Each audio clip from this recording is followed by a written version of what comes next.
Hey everyone, welcome to Bickering Book Reviews. I'm Sarah. And I'm Becky. And today we're talking about The Voting Booth by Brandy Colbert. I always want to say Colbert. It's spelled like Stephen Colbert, but I think it's Colbert.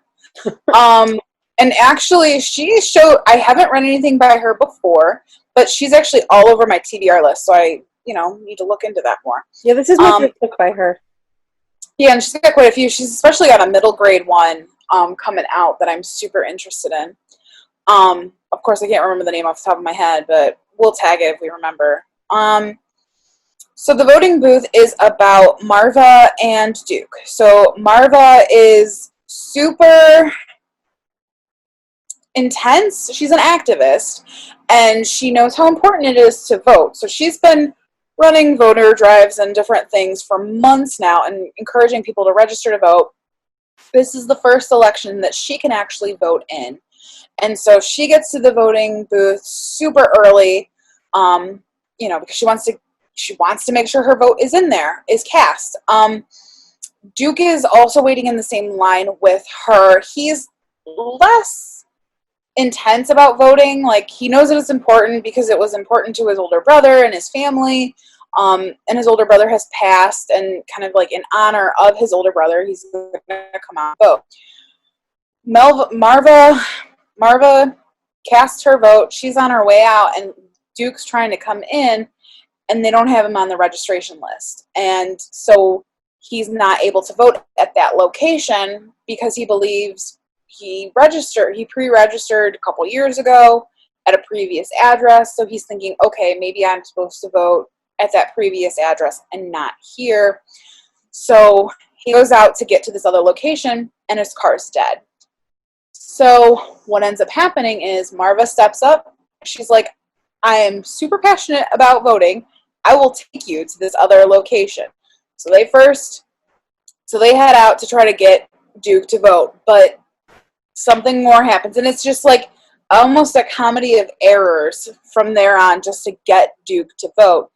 And throughout the day, even more kind of random wild things happen. Marva's cat, who doesn't care about the outside, somehow slips outside and runs away, and so now she's got to try to find her. And her cat is actually kind of famous on social media for photos and things. So like Marva kind of reaches out to her social media followers, and it just turns into a very wacky day. It's just a wacky day. There's a lot of like wacky occurrences. Very wacky. And some feelings may be developing between these two strangers that weren't there before they were trying to vote together. And that's really it. Yeah. Oh, I didn't say I got this from NetGalley. I did too, NetGalley. So we got this from NetGalley. So this book feels kind of like a missed opportunity for me, because there are all these issues that get brought up in the book that kind of get like skated over. Like, first of all, it feels very much like a young teen book. It doesn't actually feel like a teen book for people who are getting ready to vote. Like, I feel like over 15, you're going to be bored with this book. Yeah, this would work really well for the 14-year-olds. Yeah, like 12, 13 even. It's the depth of the story. There's a lot there, and I think it's really important, especially in today's social climate, that readers will really respond to the concepts brought up in this. I just don't think that the plot points were woven in together very well, and I think there needed to be more of it. And actually, I think this book needed to be a little bit longer. Because it is a pretty short book, and that's the thing. Like, I love the idea of these 18-year-olds wanting to vote, and I think it was really important for her to talk about that they were closing precincts and they didn't have enough ballots, and African Americans were being told to go vote here, no go vote there, no go vote here.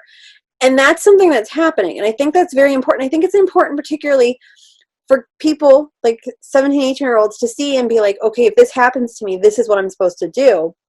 But I feel like she didn't really discuss that, and I feel like Duke and Marva were perfectly fine characters, but I don't think their relationship between them was developed enough.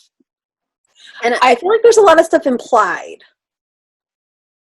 Yeah, I think their relationship really wasn't developed well enough. But I really liked the fact that she did she even brought up the fact that you can pre-register at the age of 16, that you can register to vote on the day of. Like, I didn't know that. I don't think it's I'm everywhere though, because voting. I've never heard of that. And she says Well, something in the book about how there are a few states that you can do that in. right, that's what I was gonna say. But talking about that, but like the thing is, kind of sprinkling in those factoids kind of made it more feel like a PSA and didn't really kind of mesh with the actual overall plot. It felt more like talking points. It kind of had an after-school special feel to it. Yeah, but I think what she was bringing up is important. Like, we need to know about that. Like, you need to know these things. Right. Especially if it does happen to you, and you need to have the power to kind of speak for yourself and stand up for yourself. But yeah, I guess I wished for a little bit more development. Right. Like, it's a perfectly fine book. I just didn't love it. And as far as the potential romance, like, it never really got, like, hot and heavy. I don't know. Like, I would have been fine if they were just, like, friends. Right. You know? Like, because I never really got to that point with them. And the way it's written, it could have just been friends. It could even have been two girls or two boys. Like, it didn't need to be...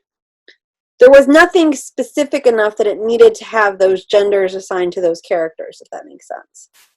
So, and actually, kind of, as we're continuing to talk about this, like, this would have worked better either there needed to be a novella, and you're taking out a lot of different, like, additional pieces and parts, or it needed to be much longer so that you could develop those pieces and parts that you bring up. Right. It would have been a really great, actually, like, if they had created, like, an anthology of, like, voting novella, like, voting short stories, this would be a great short story if you just kind of pare it down to just about the voting. Right.